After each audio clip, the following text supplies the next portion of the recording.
my god, she has posted 2 consecutive weeks in a row. Who is she? Love it.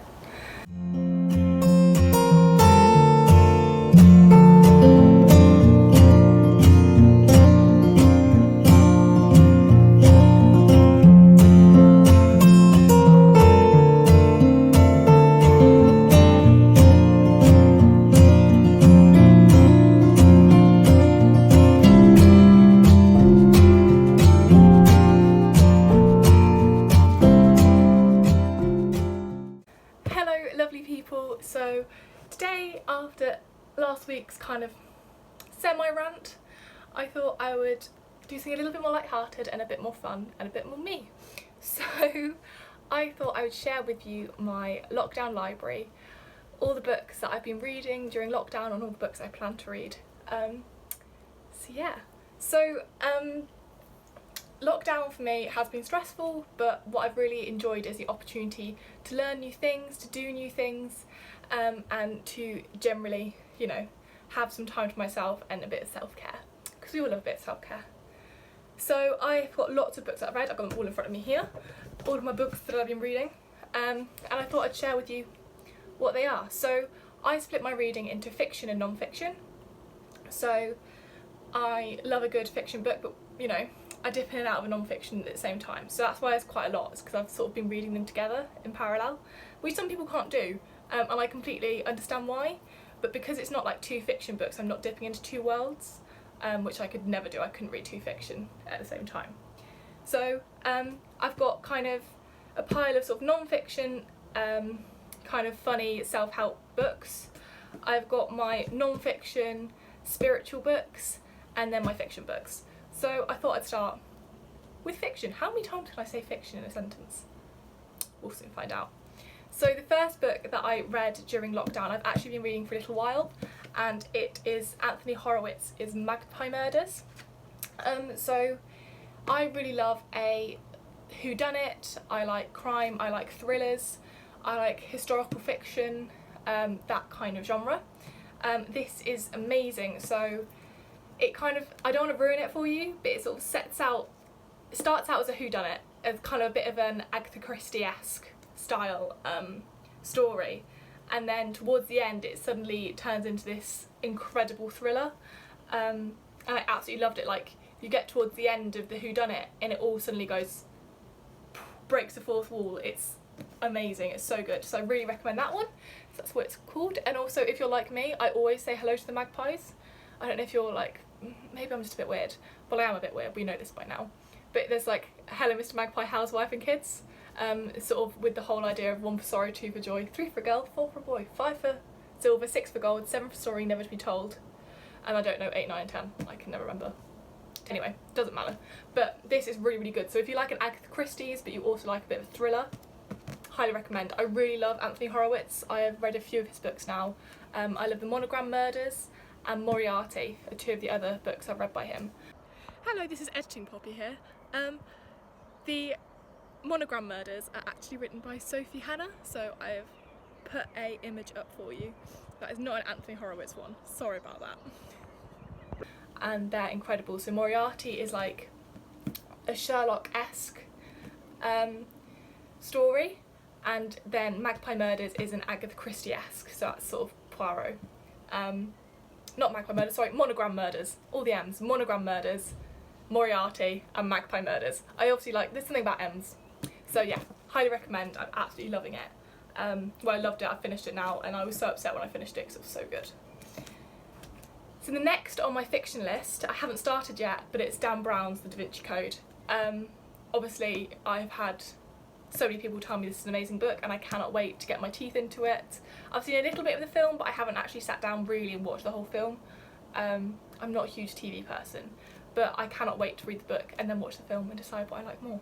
It'll probably be the book. I don't think I've ever watched a film and liked the film more than the book.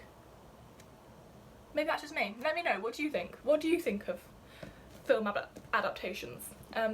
Let's make this interactive. Why not? So yeah, I'm about to set off on this, and I'm sure loads of people have read Dan Brown before. He is just an incredible author and has that sort of thriller, has that kind of mystery as well. And it's also like historical fiction, so that's good. Another book that I don't have here because I didn't actually read it during lockdown, I finished them before lockdown, is do I have any of them here? No, I just like have a whole like a stack of books. Is the Alexander the Great series. So it starts with what's called A Child of a Dream, and I'll insert a photo somewhere here so you can see what it looks like. I think I left them in Bath, but they are a like proper historical fiction. It's all about the life of Alexander the Great, and they are just really clever because some of it is factual, so like the battles they have and all the wars and everything, that's actually happened, that is true, and you know, him setting up Alexandria and all these cities, that's true, but obviously then it's like fictional in terms of the narrative. You know, we don't actually know what he said in each place, but so it has all of his like his actual generals and all that, so it's an amazing story. Say history fiction, but it's incredible, and there are 3 books in that series, and I just didn't put them down until I finished them. I absolutely loved them, so that is another major recommendation if you just want to be taken to a whole another world, because this world's a bit shit right now. There you are, that is my fiction. So now I'm going to move on to my spiritual non-fiction. So when I say spiritual, it's not like, you know, any sort of religious substance, although it's kind of religious to me. Not really. Anyway, so I really love astrology and tarot. I kind of got into astrology a couple of years ago, but really picked up on it over the last year. So my friend actually bought me both of these books. I love them. But this is the first one. It's called The Signs. That's what it looks like. It is amazing, and it's all about how to read your natal chart. So basically what astrology is, and I can make a whole nother video about this if you want, but a natal chart is the constellation when you were born. So depending on the time and place you're born, it will be like the planets will have been in a different place and the constellations will have been in a different place. So it's all about reading that chart and what that means to you. So for example, for me, I'm a Scorpio because I was born on the 28th of October. So that is my sun sign. So that's the sign that people usually know. That's like what your birthday is. So I'm a Scorpio. But then if you look into your natal charts, it will then tell you your moon sign. So your moon sign is usually more your emotional, and my moon sign is Aquarius. And so Aquarius was in the same phase as the moon, in the same like place as the moon, when I was born. And then also my rising sign is Gemini.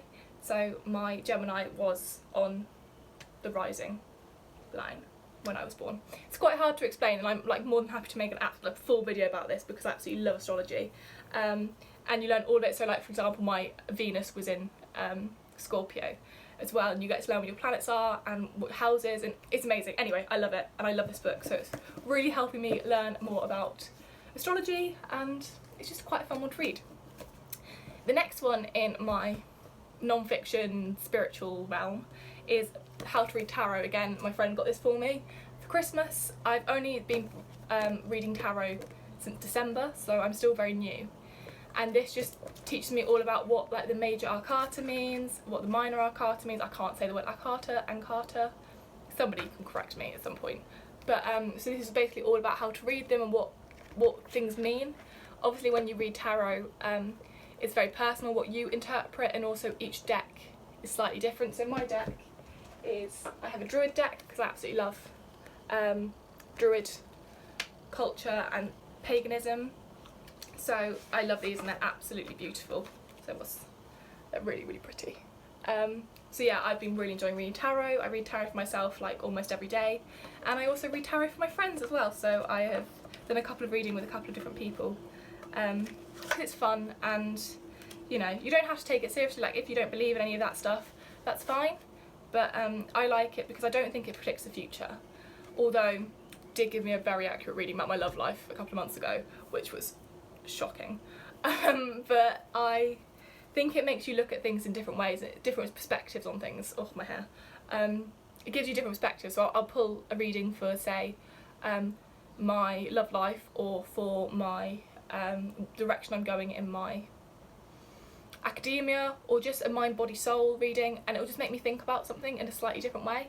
and should like move my perspective a little bit, and I think that's what really helps, because it helps me look at the world around me in a way that I wouldn't have done if I hadn't done a reading, basically.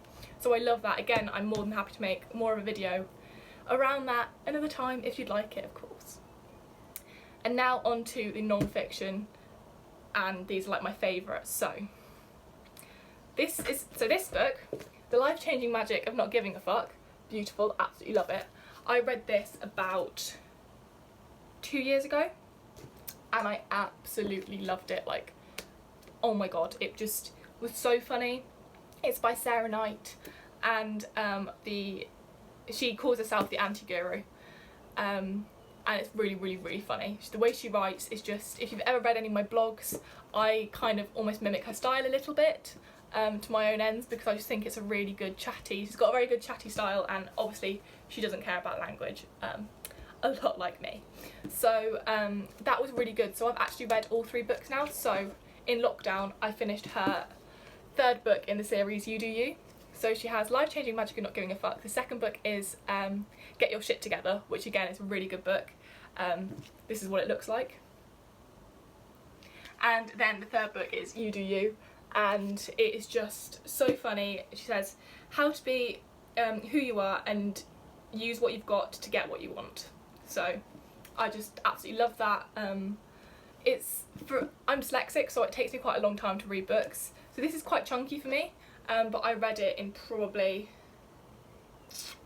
2 weeks, you know, around my work and stuff. So I really recommend. Sarah Knight is just absolutely hilarious, but she tells you the truth, and she kind of puts things in a way that's like, oh my god, that's so true. So for example, I love her breakdown of selfishness and selfishness, and how actually we all need to be a bit selfish for our own sake. So saying no to something is okay, for example.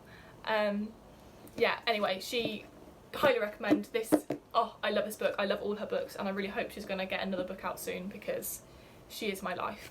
So yeah, and then last but not least, this is the book that I'm currently reading, and I've only just started, but it's Good Vibes, Good Life. I know a couple of my friends have read this. I'm sorry, it's got a weird stain here, probably coffee, knowing me. And it's by Vex King, and it says how self-love is the key to unlocking your greatness.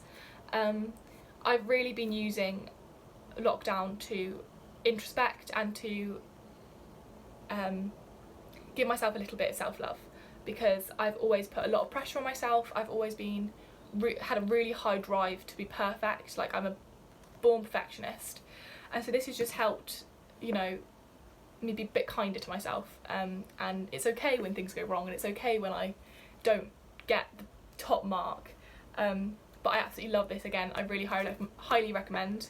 And another thing I really love as an Instagram lover as well is all of these, let me find one, beautiful like quotes he puts in with the imagery, and I love sharing them because it's a pick me up in the day. So one of my favourite ones, I've only just started reading it, so I'm only into the 2nd chapter, but one of my favourite quotes that he wrote was, sometimes you have to unplug yourself from the world for a moment so you can reset yourself.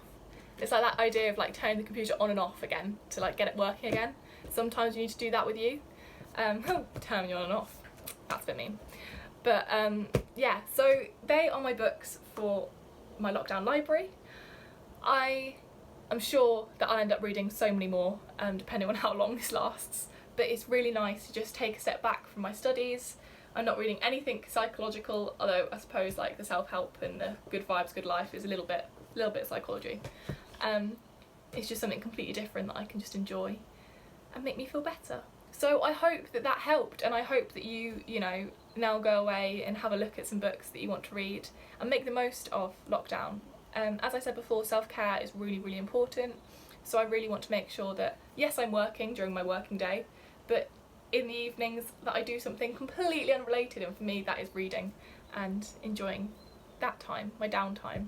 So I'm not on any electronics, I'm not on my computer, I can just curl up with a book, drink a nice herbal tea and just relax. So yes, thank you so much for watching. I know this one was slightly longer this week, but I think it's worth it.